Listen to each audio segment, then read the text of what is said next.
Hello दोस्तों, स्वागत है हमारे YouTube channel SK study plan पर। आज आपके लिए जो है फिर लाए हैं 25 नंबर का बीपीएससी का प्रीवियस ईयर का क्वेश्चन, और वो चल रहा है आपका 69 बीपीएससी। क्योंकि अगर आप एग्जाम देने वाले हैं 70 बीपीएससी का था, तो आपके लिए यह सेशन बहुत ही इंपॉर्टेंट है। आपको एक टेंडेंसी मिल जाएगा कि किस टाइप का क्वेश्चन पूछे जा रहे हैं अगले साल, तो उसी लेवल का आपको है जो तैयारी करना है।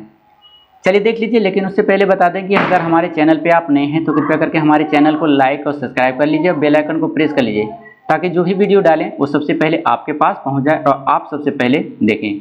और लाइक सब्सक्राइब जरूर कीजिएगा, क्योंकि आपके लाइक सब्सक्राइब से हमें मोटिवेशन फील होता है और हम आपके लिए अच्छे अच्छे वीडियो लाते हैं। चलिए देखिए, 25 नंबर क्वेश्चन देख लेते हैं आज।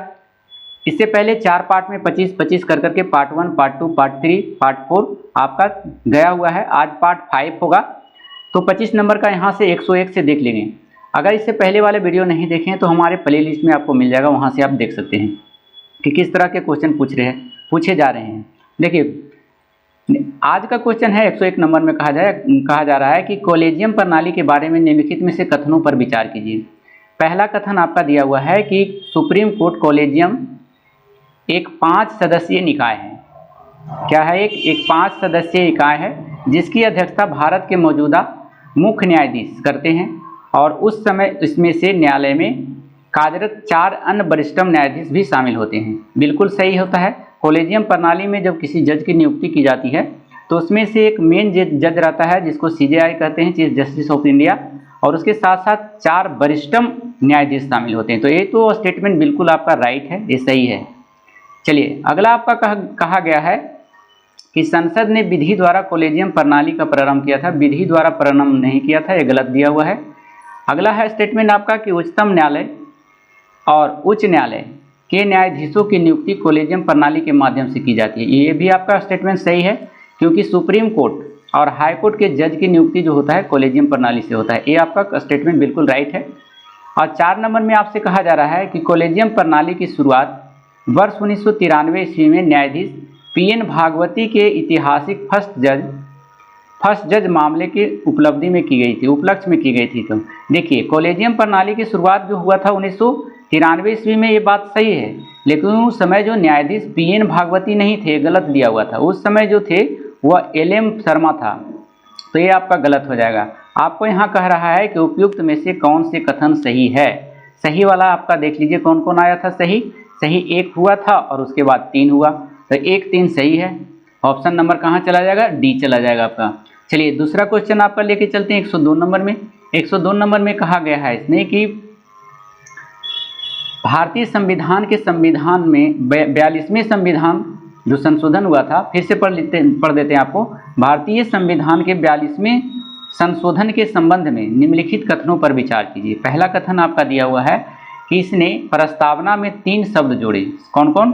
समाजवाद, धर्मनिरपेक्ष और अखंडता। ये बिल्कुल है, 42वां संविधान संशोधन हुआ था तो ये तीनों वर्ड जोड़ा गया था, तो ये आपका स्टेटमेंट बिल्कुल सही है। चलिए, दूसरा में कहा है कि इसने संविधान में 8 मौलिक कर्तव्य जोड़े गए थे। गलत जवाब है ये। इसमें जो है 10 मौलिक कर्तव्यों को जोड़ा गया था, तो ये आपका फॉल्स हो जाएगा, गलत है।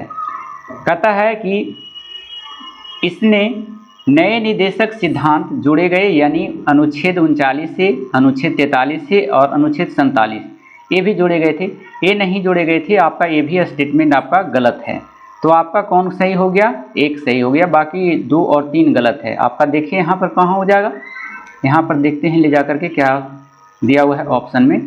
ऑप्शन में आपसे पूछा गया है, गलत पूछ दिया गया है। फिर देख लीजिए यहाँ पर, इसके द्वारा राष्ट्रपति को चुनाव, एक कथन और दिया गया है इसमें से, इसके द्वारा राष्ट्रपति को चुनाव आयोग के परामर्श से राज्य विधानसभाओं मंडलों में सदस्यों की अयोग्य घोषित करने का अधिकार प्रदान किया गया है। तो ये आपका भी सही है। तो इसमें गलत चुनने के लिए बोल रहा है, तो गलत कौन सा हो जाएगा? फिर से देख लीजिए, इसके राष्ट्रपति को चुनाव आयोग के परामर्श से, गलत दिया हुआ है। ये भी स्टेटमेंट आपका गलत हुआ, चुनाव आयोग के परामर्श से नहीं होता है। तो ये आपका 1 और 4 आपका गलत है। तो ऑप्शन नंबर गलत को आपको चुनना है, बाकी सब सही था। चलिए, 103 नंबर में देखते हैं। किसी समुदाय को अनुसूचित जाति के रूप में घोषित करने के लिए आवश्यक विशिष्टताएं हैं। क्या आवश्यक विशिष्टताएं हैं? स्टेटमेंट कह रहा है आदिम लक्षणों का संकेत होना चाहिए, बिल्कुल ये सही दिया हुआ है। विशिष्ट संस्कृति होना चाहिए, ये भी सही है। बड़े पैमाने पर समुदाय के साथ संपर्क में शर्म होना, ये भी आपका सही दिया हुआ है। और पिछड़ापन एवं भौगोलिक अलगाव होना चाहिए, ये भी आपका सही है। कह रहा है इनमें से कौन सही है, तो सभी सही है आपका आंसर हो जाएगा उपयुक्त में से सभी, डी नंबर चला जाएगा 103 का डी। 104 नंबर में लेके चलेंगे आपको। 104 नंबर में पूछ दिया गया है कि भारतीय संविधान में मौलिक अधिकारों के विचार का संदर्भ किस देश से लिया गया है, यानी मौलिक अधिकार किस देश से लिया गया है, ये पूछ दिया गया है। तो 104 का भी हो जाएगा संयुक्त राज्य अमेरिका से लिया गया है, ऑप्शन नंबर बी हो जाएगा। 5वां नंबर क्वेश्चन में लेके चलेंगे आपको। चलिए देखिए 5वां नंबर क्वेश्चन में क्या पूछा गया है, थोड़ा सा वेट करेंगे हमारे पास। चलिए देखिए यहाँ पर कहा गया 105 नंबर में कि भारतीय संविधान के किस अनुच्छेद में आश्रितता को समाप्त किया गया है। आश्रितता का समाप्त करने का अनुच्छेद जो दिया गया है अनुच्छेद 17 में है, ऑप्शन नंबर इसका सी हो जाएगा, 105 का सी। 106 नंबर में लेके चलेंगे आपको। 106 नंबर में कहा गया कि उच्च न्यायालय में न्यायाधीशों की संख्या निर्धारित करने का अधिकार निम्नलिखित में से किसके पास है। हाईकोर्ट में कितना जज रहेगा, कितना नहीं रहेगा, ये संख्या निर्धारित जो करते हैं राष्ट्रपति करते हैं। तो ऑप्शन नंबर आपका 106 का ए हो जाएगा। चलिए 107 नंबर में देख लीजिए क्या कह रहा है। 107 नंबर में कहा जा रहा है आपसे कि 5वीं अनुसूची किस विशिष्ट समूहों के लोगों के शासन और हितों की सुरक्षा से संबंधित है। हितों की सुरक्षा से संबंधित है, तो 107 का सी अनुसूचित जनजाति से संबंधित है, ऑप्शन नंबर सी हो जाएगा, 107 का सी हो जाएगा। 107 के सी के बाद चलते हैं 108 नंबर में। 108 नंबर में क्या कहा जा रहा है कि भारतीय सर्वोच्च न्यायालय ने किस मुकदमे में सर्वप्रथम संविधान के मूल ढांचे का सिद्धांत दिया था। मूल ढांचे का सिद्धांत जो दिया गया था वह 1973 ईस्वी में केशवानंद भारती बनाम केरल राज्य के माध्यम से दिया गया था। उसने कहा था इस संविधान के मूल ढांचा है ना। तो ये आपका बी आंसर सही हो जाएगा, 108 का बी। 109 नंबर में लेके चलेंगे आपको। 109 नंबर में देख लीजिए क्या कह रहा है। 109 नंबर में पूछा गया है आपका कि राजनीतिक दल दिया हुआ है और उसके स्थापना वर्ष से मिलान करना है। चलिए देखिए कम्युनिस्ट पार्टी, भारतीय कम्युनिस्ट पार्टी या मार्क्सवादी इसी में है।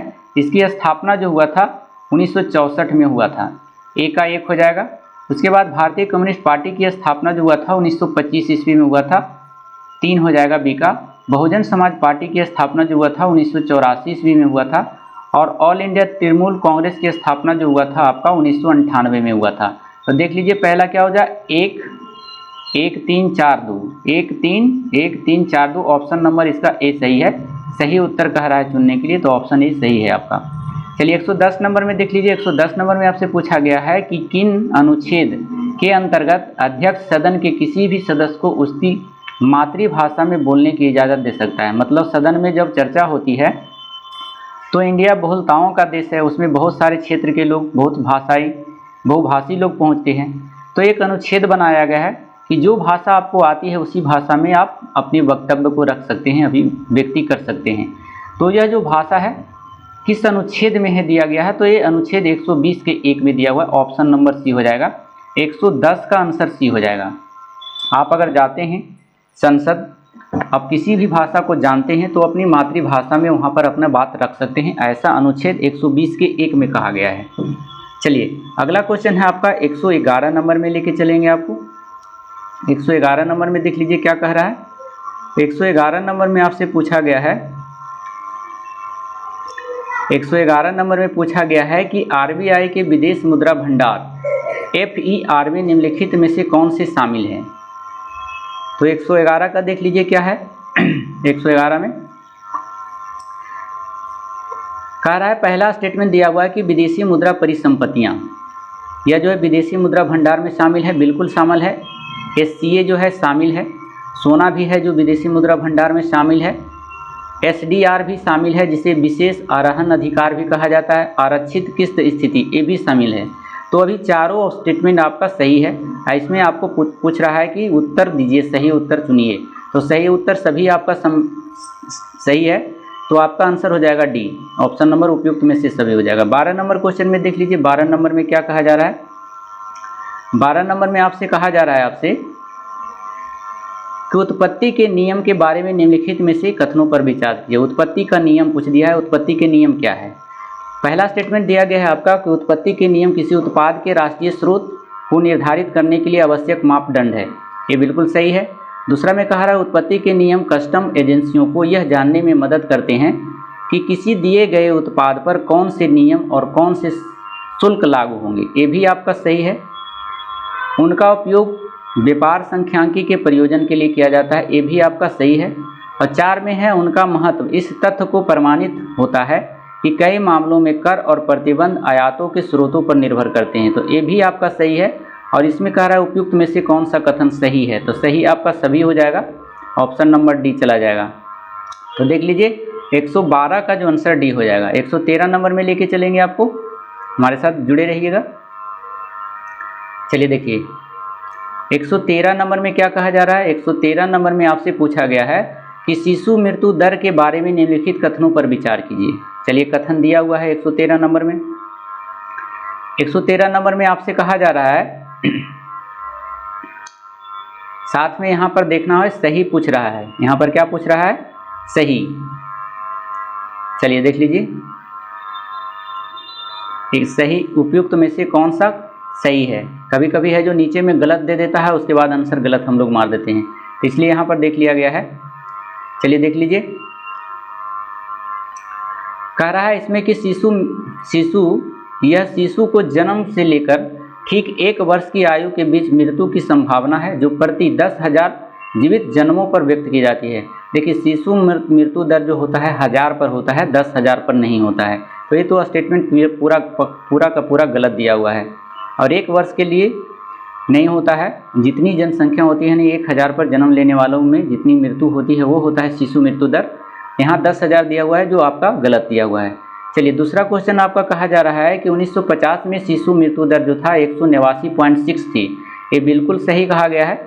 चलिए 3 नंबर में कहा जा रहा है आपसे कि वर्ष 2019 में शिशु मृत्यु दर 30 थी। ये भी बिल्कुल सही है। उसके बाद चौथा नंबर में कहा जा रहा है कि रजिस्टर जनरल ऑफ इंडिया के सैंपल रजिस्ट्रेशन सिस्टम के बुलेटिन के अनुसार उत्तर प्रदेश वर्ष 2019 में सबसे अधिक शिशु मृत्यु दर वाला राज्य था। देखिए 2019 की बात कर रहा है तो उस समय जो तो उत्तर प्रदेश नहीं था, मध्य प्रदेश था। अभी भी मध्य प्रदेश है, उस समय भी है। तो ये भी क्वेश्चन ये स्टेटमेंट आपका फॉल्स हो गया। आप कह रहा है सही कौन सा है, तो सही जो हुआ था आपका 2 और 3 हुआ था। तो 2, 3 देख लीजिए यहाँ कहाँ है, ऑप्शन नंबर सी हो जाएगा। चलिए अगला क्वेश्चन 114 नंबर में देख लीजिए। 114 नंबर में क्या पूछा जा रहा है। 114 नंबर में कहा जा रहा है कि एक अवधारणा के रूप में मानव पूंजी निर्माण की बेहतर व्याख्या एक प्रक्रिया के संदर्भ में की जाती है जो सक्षम बनाती है। किसको सक्षम बनाती है, एक स्टेटमेंट देख लीजिए। किसी देश के व्यक्तियों द्वारा अधिक पूंजी संचय करना, गलत जवाब है ये। ज्ञान में वृद्धि करना, ये भी गलत जवाब है। कौशल स्तरों में वृद्धि करने की, ये भी गलत जवाब है। और देश के लोगों को ज्ञान, कौशलों, स्तरों और क्षमताओं में वृद्धि करने का, ये आपका सही दिया हुआ है। और यहाँ पर नीचे दिए गए कूट में प्रयोग सही उत्तर चुनने के लिए कह रहा है, तो 4 आपका सही है, ऑप्शन नंबर डी हो जाएगा। चलिए अगला क्वेश्चन लेके चलेंगे हम आपको, हमारे साथ जुड़े रहिएगा। चलिए अगला क्वेश्चन देख लीजिए, यहाँ पर आ गया 115 नंबर में। 115 नंबर का क्या कहा जा रहा है, चलिए देखिए 115 नंबर में आपसे कहा जा रहा है, माफ कीजिएगा, हाँ 115 नंबर का क्वेश्चन है, दिवाला और शोधन अक्षमता के संदर्भ में निम्नलिखित कथनों पर विचार कीजिए। क्या क्वेश्चन कह रहा है, विचार करना है। पहला स्टेटमेंट दिया हुआ है कि शोधन अक्षमता से तात्पर्य उस वित्तीय स्थिति से है जिसमें कोई व्यक्ति या संस्था बकाया होने पर अपने ऋणों का भुगतान करने में असमर्थ होता है। ये जो है आपका, और ये नीचे में क्या कह रहा है आपका, सही कथन पूछ रहा है। तो ये जो है कथन आपका सही नहीं, असमर्थ नहीं होगा, गलत दिया है। दिवाला एक कानूनी प्रक्रिया है जो कि संदर्भित करता है जहां देनदार की संपत्ति लेनदारों के लाभ के लिए समाप्त या पुनर्गठित की जाती है। ये भी आपका स्टेटमेंट गलत दिया हुआ है। और शोधन अक्षमता एक अवस्था है जबकि दिवालिया निष्कर्ष, ये भी आपका गलत दिया हुआ है। चौथा में है भारतीय दिवाला और शोधन अक्षमता बोर्ड। दिवाला और शोधन अक्षमता कार्यवाही की देखरेख के लिए जिम्मेदार नियामक निकाय है। हाँ, इसकी जिम्मेदार जो होते हैं नियामक निकाय है। ये आपका सही दिया हुआ है। आपका कह रहा है कौन सही है, तो 4 ऑप्शन आपका सही है, केवल 4 सही हो जाएगा, ऑप्शन नंबर सी। चलिए 16 नंबर में देख लीजिए, कह रहा है औद्योगिक क्रांति का संकल्प किस वर्ष अपनाया गया था, तो 1956 ईस्वी में अपनाया गया था। 16 का 1 हो जाएगा, 17 नंबर में देख लीजिए इसमें क्या कह रहा है। 17 नंबर में थोड़ा दिवाली का माहौल आ गया है थोड़ा। चलिए देखिए 17 नंबर में देख लीजिए, आप लोग को बहुत बहुत शुभकामनाएं दिवाली की। चलिए देख लीजिए 17 नंबर में कहा जा रहा है कि उत्पादन संबद्ध प्रोत्साहन योजना के बारे में निम्नलिखित कथन पर विचार कीजिए। 17 का आंसर देख लीजिए क्या कह रहा है, गलत पूछ रहा है, इसमें गलत कह रहा है। 17 का गलत पूछ रहा है कि कौन सा है, तो देख लीजिए यहाँ पर कह रहा है योजना को लागू निर्माण को बढ़ावा देने के लिए मोबाइल फोन विनिर्माण तथा निर्दिष्ट इलेक्ट्रॉनिक घटकों में बड़े निवेश को आकर्षित करने के लिए उत्पादन से जुड़े प्रोत्साहन की पेशकश करते हैं। तो विनिर्माण के क्षेत्र में नहीं होगा, ये गलत है। चलिए इस योजना के आवेदकों की 2 श्रेणियों में वैश्विक कंपनियां और घरेलू कंपनियां कार्य करती है, ये आपका सही दिया हुआ है। यह योजना है पात्र कंपनियों को 6 वर्षों की अवधि के लिए भारत में निर्मित और लक्ष्य श्रेणी में शामिल वस्तुओं की शुद्ध वृद्धिशील बिक्री आधार वर्ष पर लगभग 8% का औसत प्रोत्साहन प्रदान करती है। तो ये भी आपका स्टेटमेंट सही दिया हुआ है। और चौथा में दिया हुआ है आपका कि BPLI के तहत लक्ष्य श्रेणी में laptop, tablet, all in all PC, server और अल्ट्रा स्मॉल फॉर्म फैक्टर शामिल होंगे, ये भी आपका दिया हुआ है, सही है ये आपका। तो इनमें से कह रहा है गलत कौन है, गलत कौन सा है, गलत के लिए चूज करना है आपको। चलिए देख लीजिए इसमें 17 का जो हो जाएगा आपका 1 और 2 और 3 गलत हो जाएगा। इसमें आपका ए जो है आपका सही है। 4 ऑप्शन और ऑप्शन ए आपका सही था, माफ कीजिएगा।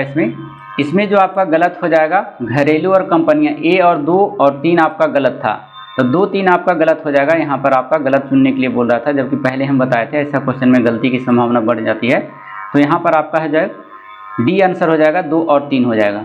चलिए हम सही सोच लिए थे, जिसके कारण से थोड़ा सा मिस हो गया, इसके लिए हम क्षमा प्रार्थी हैं। चलिए देख लीजिए अगला क्वेश्चन आपका है। अगला क्वेश्चन देख लीजिए 18 नंबर में क्या पूछ रहा है। 18 नंबर में आपसे पूछा गया है, चलिए देखिए 18 नंबर में है स्वामित्व योजना के संबंध में निम्नलिखित कथनों पर विचार कीजिए। स्वामित्व योजना बड़ा है, यहाँ पर फिर देखिए गलत वाला दिया गया है आपका, तो गलत कौन सा है उसी को चूज करना है। अगले क्वेश्चन में थोड़ा मिस्टेक हो गया था, चलिए इस बार ध्यान रखेंगे। 18 नंबर में कहा जा रहा है आपसे, 18 नंबर में देख लीजिए कहा है स्वामित्व योजना के बारे में निम्नलिखित कथनों पर विचार किया। यह खान मंत्रालय के दायरे के कार्यरत और एक केंद्रीय क्षेत्रक योजना है। बिल्कुल गलत है, क्षेत्रीय योजनक नहीं है।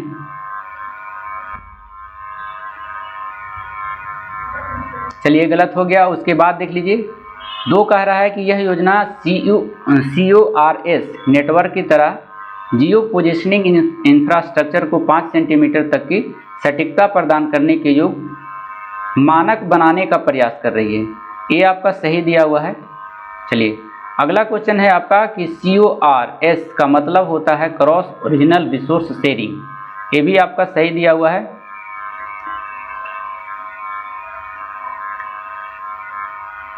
थोड़ा सा टाइम देंगे। CORS से होता है क्रॉस ओरिजिनल रिसोर्स शेयरिंग, ये भी आपका गलत दिया हुआ है, ये सही नहीं है। चलिए आपका चौथा में दिया हुआ है कि यह योजना ड्रोन तकनीकी का उपयोग कर भूमि से छोटे छोटे खंडों और नक्शा तैयार करके ग्रामीण बस्तियों आबादी के क्षेत्रों में संपत्ति का स्पष्ट स्वामित्व स्थापित करने के लिए एक सुधारात्मक पहल प्रदान करती है, ये आपका सही है। तो आपका गलत हो जाएगा आपका ऑप्शन नंबर ए और 3, 1 और 3 गलत हो जाएगा। 1 और 3 ऑप्शन नंबर बी में है, तो 118 का बी हो जाएगा। चलिए अगला क्वेश्चन है 119 नंबर में। देखिए किस टाइप का क्वेश्चन पूछ रहा है। क्वेश्चन इतना लंबा देता है कि आपको पढ़ने में ही ठीक नहीं लगेगा। चलिए देख लीजिए 119 नंबर में आपसे पूछा गया है कि वित्तीय आपातकाल की स्थिति में अनुच्छेद 360 लागू करने का परिणाम निम्नलिखित में से कौन सा है। 119 का देख लीजिए। 119 नंबर में कहा जा रहा है कि राष्ट्रपति राज्यों को राज्य के मामले में संबंधों में सेवारत सभी या किसी वर्ग के कर्मचारियों के वेतन भत्ते में कम का आदेश दे सकते हैं। बिल्कुल सही स्टेटमेंट है यह। जब वित्तीय आपातकाल लागू होता है तो राष्ट्रपति जो है सभी का वेतन की कटौती कर देते हैं।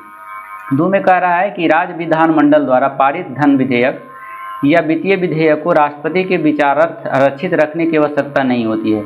ये ऐसा बात नहीं है, आरक्षित रखने की आवश्यकता होती है। चलिए, आरक्षित रखने की आवश्यकता नहीं होती है, बिल्कुल ये भी आपका सही दिया हुआ है, क्योंकि जब आपातकाल लगता है तो सारा कार्यभार केंद्र सरकार के हाथों में चला जाता है। तो 2 का भी सही है आपका। 18 का देख 19 का हो गया। इसके बाद और स्टेटमेंट देख लें। चलिए 19 का कहाँ गया आपका, चलिए देख लीजिए, थोड़ा सा यहाँ पर आएंगे।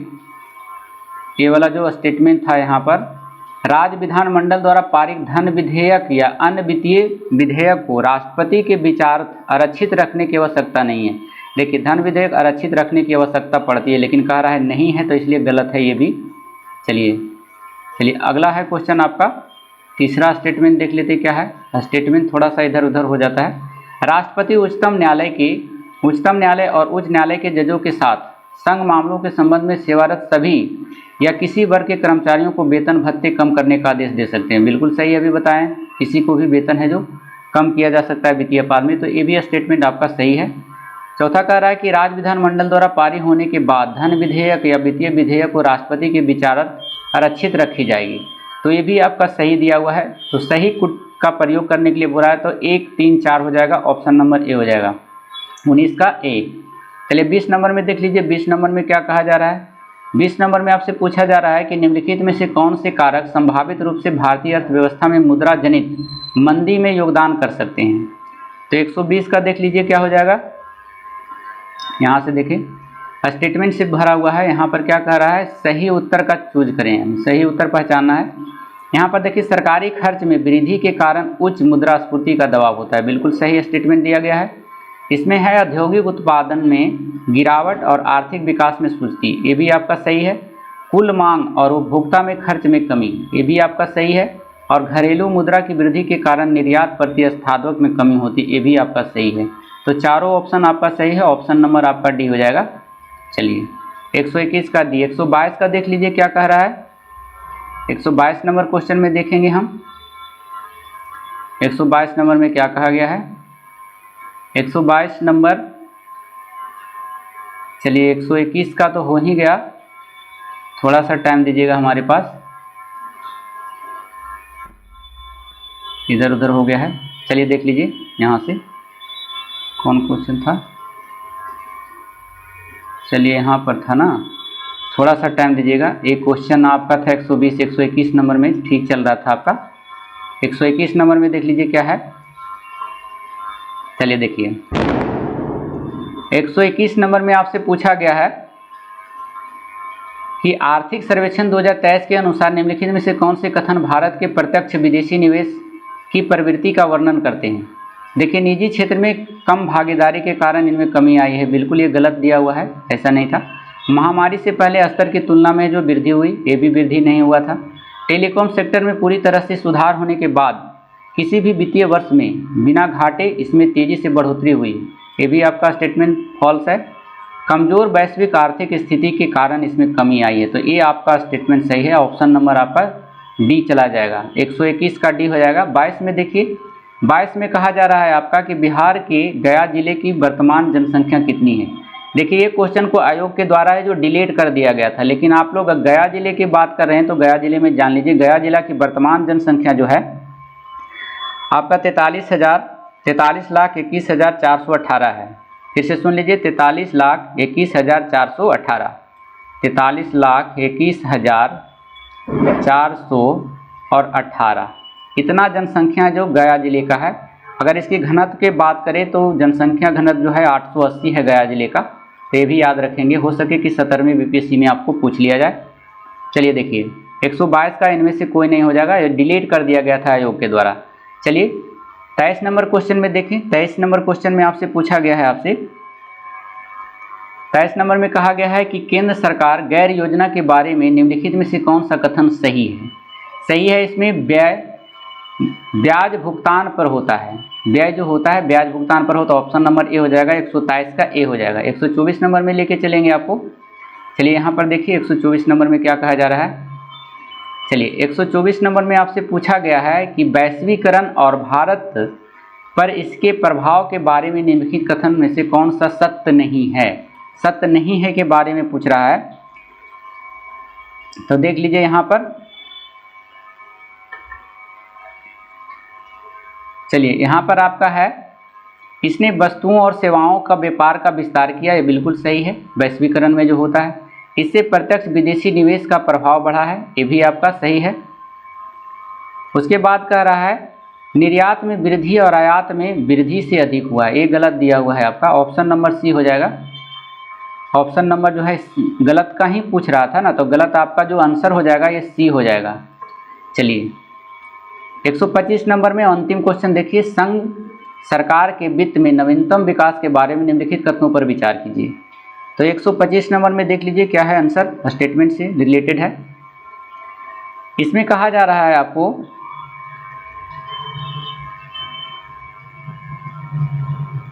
चलिए देख लीजिए, महामारी वित्तीय वर्ष 21 के दौरान संघ सरकार ने राजकोषीय घाटा सकल घरेलू उत्पाद का 9.2% तक पहुंच गया था, तो ये बिल्कुल आपका सही है। दूसरा में कह रहा है आपका कि वित्तीय वर्ष 2022 में राजकोषीय घाटा कम होकर सकल घरेलू उत्पाद का 7.7 हो गया था, तो 7.7 हो गया था, ये आपका स्टेटमेंट जो है गलत दिया हुआ है। थोड़ा सा टाइम दीजिएगा, स्टेटमेंट वाला क्वेश्चन है 125 का, तो ये आपका गलत है, 7.7 नहीं था। चलिए अगला क्वेश्चन है, पिछले 2 वर्षों में राजस्व संग्रह कम हो गया है, राजस्व संग्रह कम नहीं हुआ, बढ़ गया है, ये आपका भी गलत दिया हुआ है। तो आपका कह रहा है इनमें से कौन सा कथन सही है, तो इसमें देख लीजिए 125 का जो आंसर हो जाएगा केवल एक सही हो जाएगा। तो इसी के साथ आपका 125 नंबर तक क्वेश्चन आपका कंप्लीट हो गया। अगला जो अब क्वेश्चन बचा है 25 क्वेश्चन, वो नेक्स्ट वीडियो में आपको प्रोवाइड कर देंगे, क्योंकि वीडियो लंबा हो जाएगा।